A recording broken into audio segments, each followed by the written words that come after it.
আপনাদের সবার কেমন লাগলো চিকেনের রেসিপি অবশ্যই জানাবেন। টাটা বন্ধুরা, দেখা হচ্ছে নেক্সট ভিডিওতে। নমস্কার বন্ধুরা, প্রিয়াঙ্কার রান্নাঘরে সবাইকে স্বাগত। আজকে আমি চিকেনের রেসিপি নিয়ে হাজির হয়েছি আপনাদের সামনে। এখানে আমি 1 কেজি চিকেন নিয়েছি।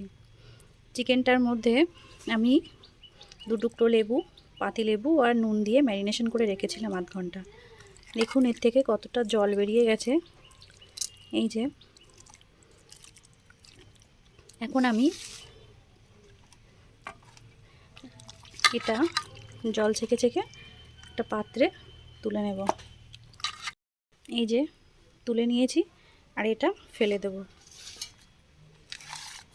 চিকেনের জন্য বেশ কিছুটা আলু কেটে ধুয়ে পরিষ্কার করে নিয়েছি।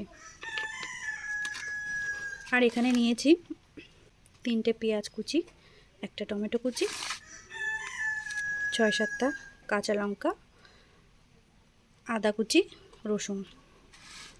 এখন আমি মশলাটা বানিয়ে নিয়ে আলুগুলো ভেজে নেব। কড়াই গরম হয়ে গেছে। এখন আমি চিকেনের আলুগুলো ভেজে নেওয়ার জন্য কড়াইতে তেল দিয়ে দেব।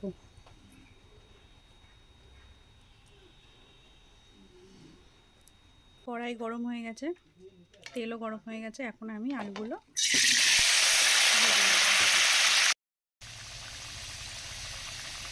1 চামচ লবণ, লঙ্কা গুঁড়ো, 1 চামচ হলুদ গুঁড়ো দিয়ে দিলাম। দিয়ে এটা লাল করে ভেজে নেব।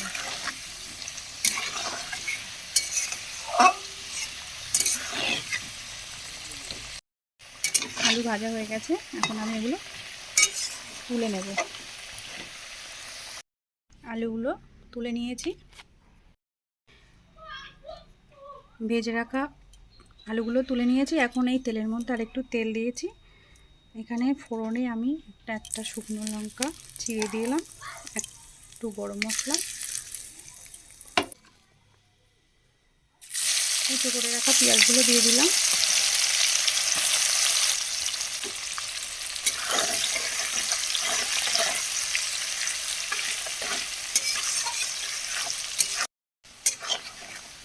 পেঁয়াজগুলো হালকা ভাজা ভাজা হয়ে গেছে।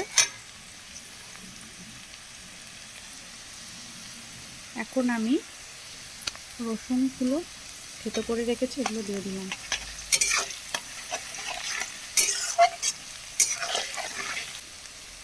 টমেটো কুচি দিয়ে দিলাম।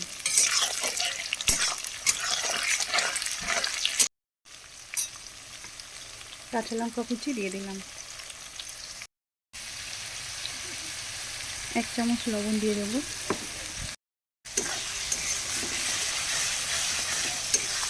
1 চামচ লঙ্কা গুঁড়ো দিয়ে দিলাম।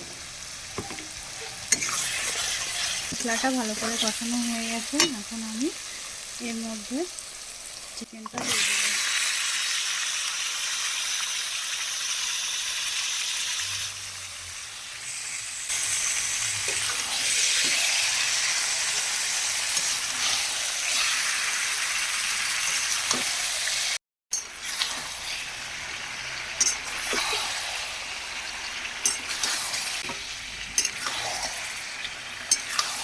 নেড়ে চেড়ে ভালো করে কষিয়ে নিতে হবে।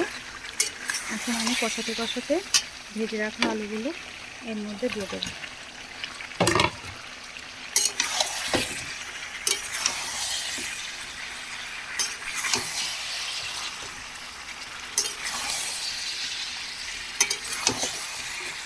হাফ চামচ হলুদ গুঁড়ো দিয়ে দিলাম।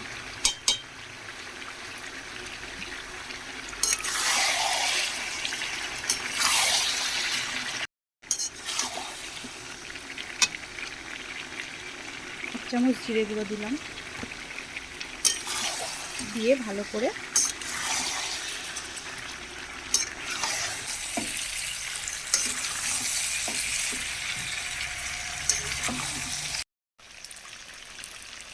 মাংস কষানো রেডি হয়ে গেছে। এখন আমি এর মধ্যে জল দিয়ে দিলাম। আমি এখানে উষ্ণ গরম জল ব্যবহার করেছি।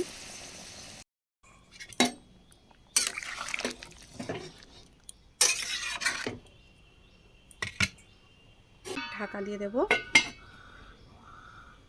বেশ কিছুক্ষণ ঢাকা চাপা দিয়ে রান্না করে নেব। রেডি হয়ে গেছে আমার চিকেন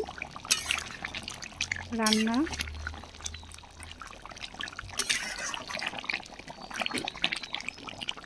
এবার আমি এর মধ্যে 1/2 চামচ গরম মশলা দিয়ে দেবো। গ্যাসের ফ্লেমটা অফ করে ঢাকা দিয়ে দেবো।